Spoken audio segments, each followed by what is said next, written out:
Several local law enforcement agencies want the power to detain people in the country illegally, and a program revived this January will let them. Gabby Killard reports officers undergo special training.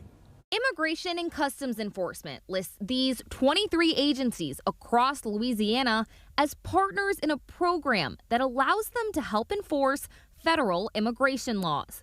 Some of those partnerships under 287G federal immigration enforcement have been in place for years. Somebody would get arrested, the local police enforcement would review the person, ask them about their immigration status, review their information, and pass it over to immigration and let immigration, if there was something there for them to follow up with, immigration would then follow up. New this year, the Trump administration revived a version of the partnership to include a task force model, which grants those taking part the power to detain undocumented immigrants.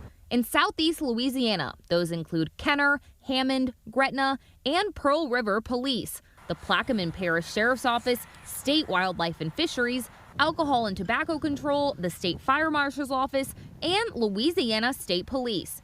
Kenner Police Chief Keith Conley says it answers a call for help. When we made an arrest, we couldn't identify them. They weren't located in our databases. We'd have to call an HSI or ICE for assistance.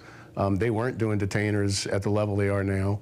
They were being released, which is a danger to us and to our communities. Under the task force model, it more deputizes the local law enforcement to act as ICE or as immigration enforcement on the streets, which means pulling people over, not necessarily for having committed a driving infraction or a crime of any kind, but specifically for immigration enforcement itself.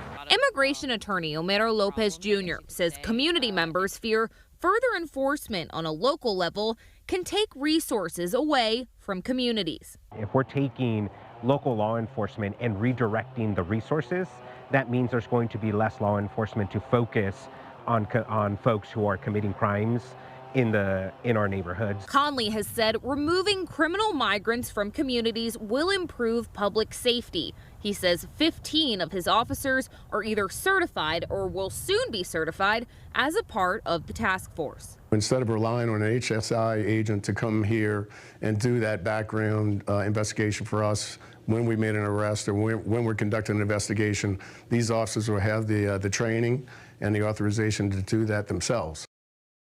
Well, former President Barack Obama canceled the task force model in 2012 after concerns that it incited racial profiling. Conley says he'd like to eventually see every officer on his force be Immigration Task Force certified. John. All right, thanks, Gabby. And the attorney in the story, Lopez, said that agents detained some of his clients despite them having permission to work in the U.S. He says his